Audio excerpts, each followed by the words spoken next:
Let's talk about Kansas, man, because I think they're obviously they're a talented team, and they have Darren Peterson on there. But when I watch them sometime or watch him sometimes, it just seems like, he's just coasting. Like he's really not interested all the time and engaged all the time. I wonder if he's gonna be engaged in these games because I would hope so. And particularly if his goal is to become a pro next year.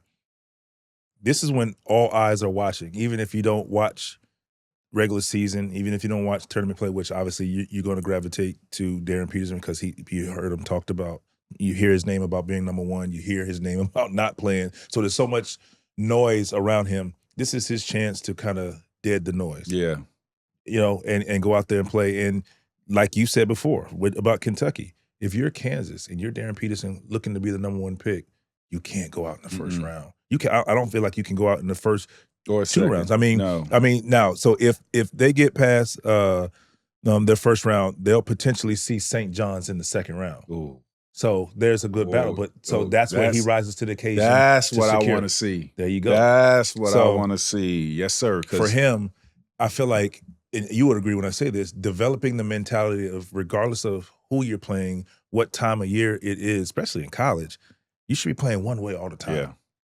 Whether you're going to be the number one pick or not. Because it's the development, the habit mentality for what these GMs are seeing. What they think you are. Correct. And what you perceive yourself to be. So be that all the time. Yeah.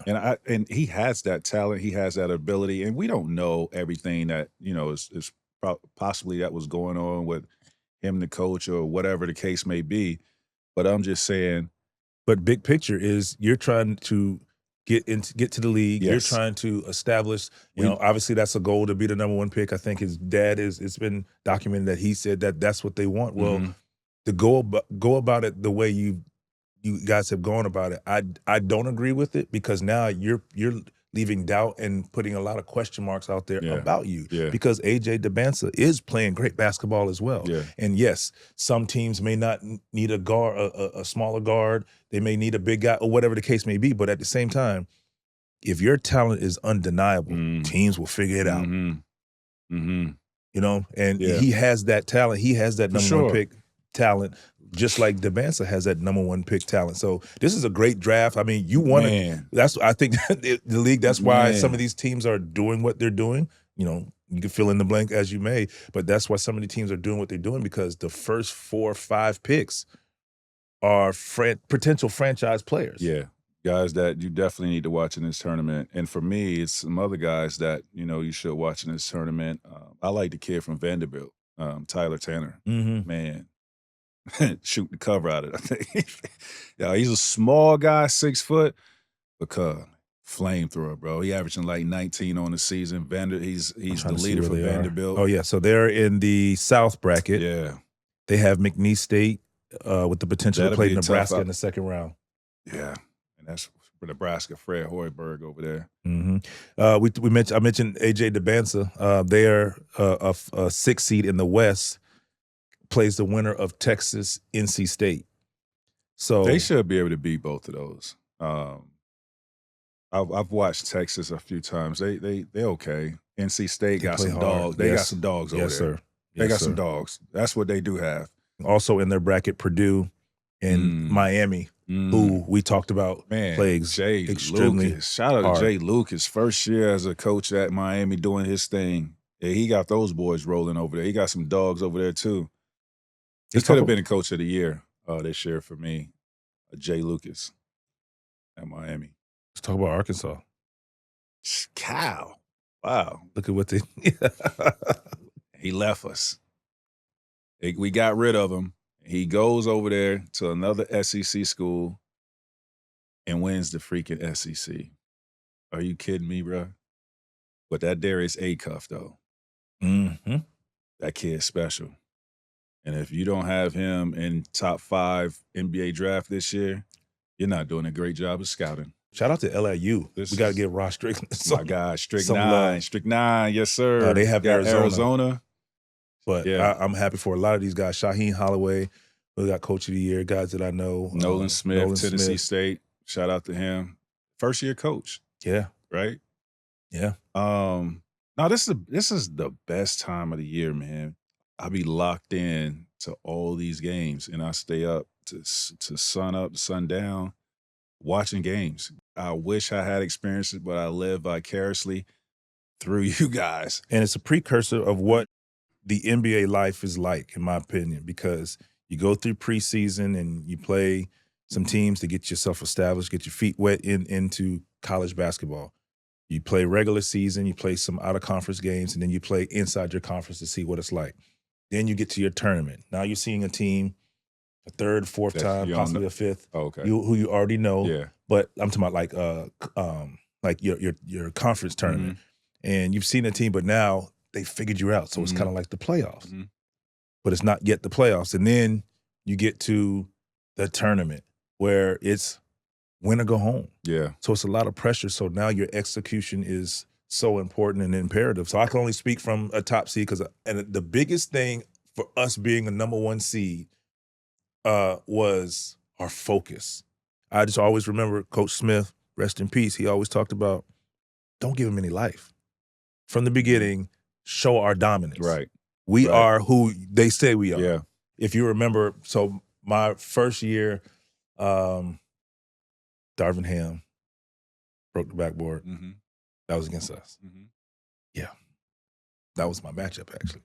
Did he catch it off the rim? He sure did. Yeah, he caught it. Yeah. And the game plan was Sasser, who was a monster, when he got the ball in the post to double. So I go to double. Shot goes up. Did my job, and I'm running out for the leak out to get busy with it.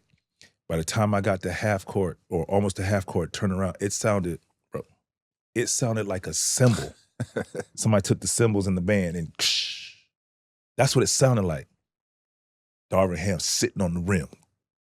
Where was this at? Don't do that. You don't remember? I can't remember where. But I'll tell you this. He said don't do that. But I'll tell you. You remember him breaking the glass? I remember that. I remember Serge Wicker sitting there, Antoine, and they had glass. Bro, I'm standing at half court, and glass was flying to half court. Man, he was so big and strong. And Shammond Williams and I looking at it. So it's a 45-minute delay. So we're walking back, and in the tunnel, AI in Georgetown, because that's who we would have played next. Which I was wanting to play them. So they sitting there, he's like, dog, he broke the backboard on y'all? Yeah, the whole night. He and Jerome Williams. Second half comes. So now we're going on the other end. I'll never forget. Shammond Williams and I are sitting in the paint. Darvin Ham coming down the middle of the paint. They threw the ball to him. He took one dribble. He went that way. I went that way. He dunked the ball, and we got yelled at. I was like, my bad, coach. You ain't see what he did in the first half? Because you could tell that was his goal for the second half, to break another one. I just broke the first one. That confidence. So we real smooth with it and got out the way. He dunked it. We got yelled at. But I was like, it was worth it. We lost that game. We ended up losing that year. They beat us, and they ended up moving on. Texas Tech. And who also was on that team. That Tony Battie, right? No? Trae Young's dad was on that team. Oh, really? Yes. As a guard. Trae Young's dad was on that team. So that's how old I am. No, that's how old we are. You and this too. And then moving on to the Final Four, the following year, we lose to that guy. Andre Miller? That's the next year. We lose to Arizona. Was that Mike Bibby and them? Mike Bibby. Miles Simon? AJ Bramlett and Michael Dickerson. They were so good. Michael Dickerson. We had them beat. Oh, man. We had them beat. We'd take care of business in the first half. In the second half, Mike Bibby, freshman. Yeah, he went crazy. Him and Miles was going crazy on y'all. Crazy. And they played Kentucky, if I'm not mistaken, in the championship game. I remember sitting there on that bench as they're celebrating. Kentucky is now running out, getting ready for their game. And I sat there, I was like, I can't believe this, man.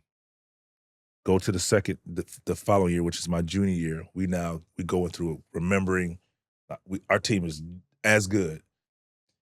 We get Final Four. Lost in the first game of the Final Four both years. This time we lose to Andre Miller and Utah. who goes out and gets a triple-double. Triple-double, right? Yeah. He was so good, though, bro. Like, he was, like, not uber athletic, he was just so smart as a basketball player, man, and just know how to get to his spots. Great facilitator, rebounder. He was pushing that thing. Like, yeah, we get it. He was good. He was really good. We get it. I saw it live. But shout out to Mike Bibby, Arizona. Shout out to Andre Miller. Still holding a little grudge on that, man. But he balled out. Triple-double? Shit. Man, gave us a triple-double. Dre was nice.